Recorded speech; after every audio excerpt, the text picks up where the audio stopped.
With the internet comes an overload of information, and it can be hard to know when the news you're taking in is really true. Well, Israeli journalist Ben-Dror Yemini has been tackling this very problem for years, and today we have him here in the studio to tell us about what he's learned. Thank you so much for joining us. So you wrote the book, The Industry of Lies, in 2014 about the lack of accountable reporting in the media. And now that book is being released, or has been released in English, correct? Yeah, just some 2 hours ago. 2 hours ago, so it's fresh on the internet for all of you guys to snap up. Now, do the observations in your book still hold true today? And tell us about some of those observations. It's becoming even much worse. I mean, actually, I could write 2 more books since 3 years ago when I published my book in Hebrew. I'm not dealing with politics. I'm dealing actually with the 2 main bodies of information, namely academia and media. And those 2 bodies produce so many lies. I'm speaking about lies. I'm not speaking about criticism against Israel. Criticism is legitimate. I'm not a big supporter of the current Israeli policy. But it has nothing to do. It has nothing to do with the legitimate criticism. It has nothing to do with the political debate which is taking place in Israel, and fairly so. Okay, can you give us some examples? Oh, yeah, I can give you. When a professor from Columbia University, you know, Columbia Ivy League University, is publishing an article saying that Netanyahu called to expel all the Israeli Arabs from Israel, or that in Tel Aviv there are no Muslims who can live. The only one city in the West without an, I mean, come on. And I mean, it's going on and on. And when another professor is telling that the 9/11 Commission wrote that actually they did it because of the Jenin massacre. Well, there was not any massacre in Jenin. It was not written in the report.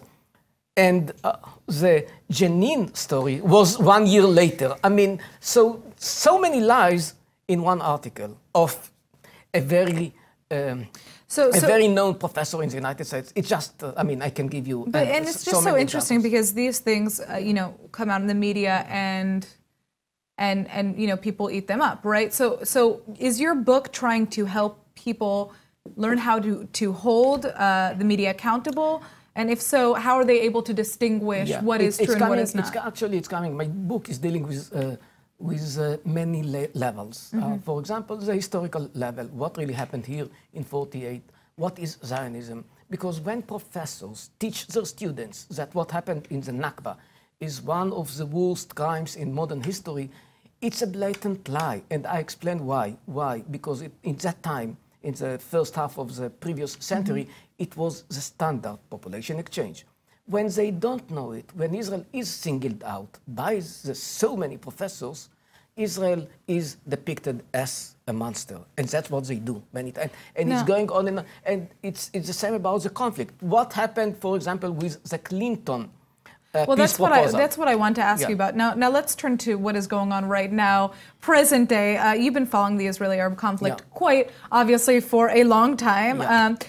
Do you think that we are going in circles with the Palestinians? How is this Palestinian unity deal that we're seeing come out right now going to really have an impact on the deal? Look, when we are talking in politics, I have to admit that I don't really like the current policy. I think that Israel should tell the Palestinians, for example, the unity, the new coalition between the Hamas and Fatah, why not to welcome it and to say, accept the preconditions of the quartet, not of Israel. Don't put more conditions. Welcome it. Say, yes, why not? You know what? Let them say the no. Don't you, namely Israel, say. But this is the current policies. When we are talking about peace, there is a huge lie about it. I mean, what happened in the so many proposals of John Kerry, of Clinton before him. So what is the truth? Tell us the truth quickly because we're running out of time. Again and again, Israel said yes. And when you read the media people and the university people, the academia people, you find out that actually Israel said no, which is just a blatant lie. We have the original documents, we know what happened, but yet they obscure everything or that they lie, unfortunately. All right. Well, listen, thank you so much for joining us, Ben-Dror Yemini. We would love to hear, more about the work that you're obviously doing. So we're going to have to hold this for our next interview. Thanks for coming in. Thank you for hosting me.